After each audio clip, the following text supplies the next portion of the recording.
In the North Sea, approximately 45 kilometers off the coast of Belgium, a groundbreaking project is underway that could transform the future of renewable energy in Europe. Belgium has embarked on constructing the world's first artificial energy island, a state-of-the-art hub that will harness the power of offshore wind energy and distribute it across Europe. This innovative project, named Princess Elizabeth Energy Island, is part of an ambitious plan to turn the North Sea into an enormous energy grid that could supply power to millions of homes across the continent. However, while the project holds enormous promise, it faces significant challenges that could determine whether this vision of a green future becomes a reality. Why does Belgium need an energy island? Belgium, while relatively small, is already a key player in the offshore wind energy sector. The country currently hosts 8 functioning offshore wind farms and ranks 7th globally for its offshore wind power capacity. In 2016, Belgium, along with 7 other North Sea nations, agreed to collaborate on developing wind energy in the region. This initiative led to the creation of the North Sea Wind Power Hub, a strategic plan designed to turn the North Sea into a massive energy network.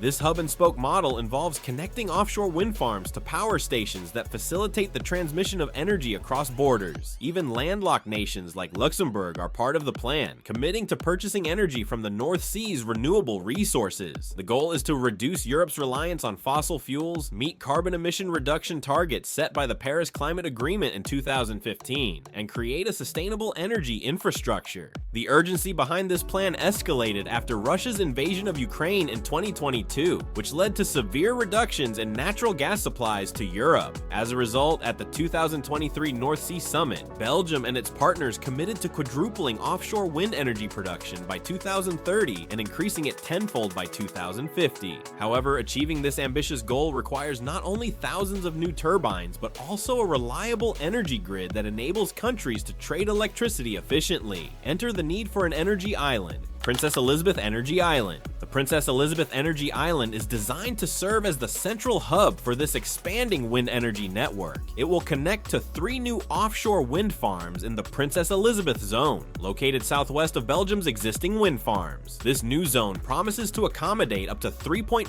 gigawatts of wind energy, contributing significantly to Belgium's renewable energy goals. But what exactly will this island do? At its core, the island will act as an energy hub that collects electricity from offshore wind farms and makes its transmission more efficient. Energy produced by the wind farms will be funneled to the island and then sent to the mainland using a single set of cables, rather than individual cables for each wind farm. This reduction in transmission lines alone enhances the project's efficiency, but the island's true innovation lies in its ability to handle both alternating current and direct current. A sea electricity is typically used for short-distance transmission, like powering homes and businesses, while DC is far more efficient for long-distance transmission due to its lower energy loss. The Princess Elizabeth Energy Island is designed to convert AC into DC, making it ideal for sending energy to Belgium as well as other countries. Moreover, this island will connect to international energy hubs through powerful subsea cables. One such cable, named the Nautilus, will link the island to a British energy hub, while another, called Triton Link, will connect to Denmark's planned energy hub. Together, these connections will create a truly transnational energy grid. In total, the energy produced by the North Sea grid, with Princess Elizabeth Island as a key node, could meet the needs of up to 300 million homes by 2050, surpassing the population of Europe. Constructing an island from scratch. Building an energy island is no easy task, and Belgium has opted to create this island from scratch. The country lacks natural islands in the North Sea, making the creation of an artificial structure a necessity. The first step in the process is constructing giant concrete pillars known as caissons that form the island's foundation. These caissons are massive, 58 meters long, 32 meters high, and weighing a staggering 22,000 tons each. In total, 23 caissons will be used to outline the island's perimeter. Each caisson is constructed on land, with concrete poured into special molds 24 hours a day. The structure is designed to withstand the extreme conditions of the North Sea, including strong winds and waves. Once completed, the caissons are towed to their designated location, where they are filled with sand and water to sink them to the seabed.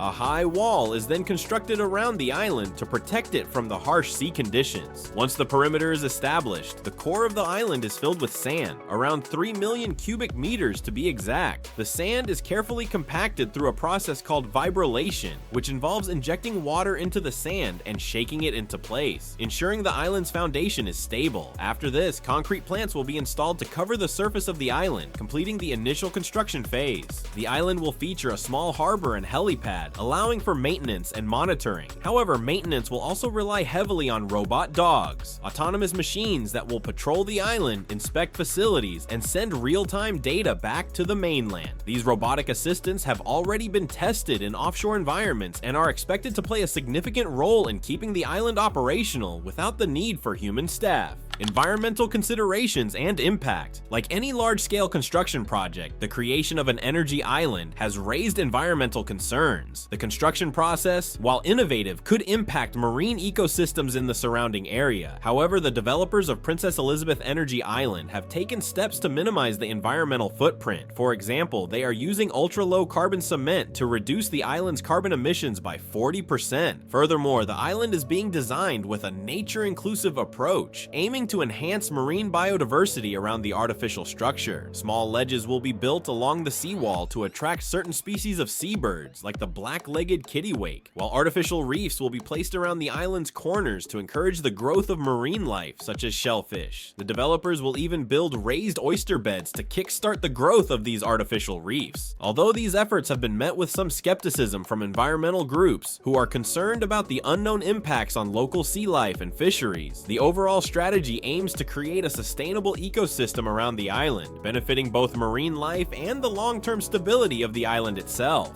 Challenges and delays. Despite the promising vision of a renewable energy hub in the North Sea, the Princess Elizabeth Energy Island faces significant hurdles. The cost of the project has skyrocketed since its initial estimate of $2.5 billion in 2021, with the latest figures now surpassing $8 billion. While some of the price increase is due to inflation, the primary driver is a shortage of suppliers capable of providing the specialized DC substation equipment needed for the project. With so many countries rushing to build offshore wind infrastructure, the demand for this equipment has driven prices up, causing concerns among energy buyers. In early 2025, a trade group representing energy consumers called for a halt to construction, urging a redesign of the project to make it more affordable. This led to a pause in the development of the DC components, which are crucial for the island's ability to connect to other countries' energy grids. Consequently, the timeline for the island's completion has been pushed back, with the latest estimates suggesting that it may not go live until 2032, 2 years later than the original plan of 2030. Similarly, other countries involved in the North Sea Wind Energy Initiative, including Denmark, have faced similar delays. Denmark recently postponed the completion of its energy island until 2036 and announced a reevaluation of its wind energy financing strategy. These delays and rising costs have cast doubt on the overall success of the North Sea energy grid, a green future still in flux. The Princess Elizabeth Energy Island, aiming to power 300 million homes by 2050 with North Sea wind energy, faces uncertainty due to delays, rising costs, and coordination challenges among multiple countries. Despite these hurdles, the project remains a bold step towards clean energy and climate change mitigation. Its success or failure will have significant implications for global efforts in reducing carbon emissions and promoting energy independence, but whether it will become a reality on time is still uncertain. If you enjoyed this deep dive into Belgium's groundbreaking Princess Elizabeth Energy Island and its potential to power Europe's green future, don't forget to hit that like and make sure to subscribe to our channel and ring the bell for notifications. Thanks for watching, and we'll see you in the next one.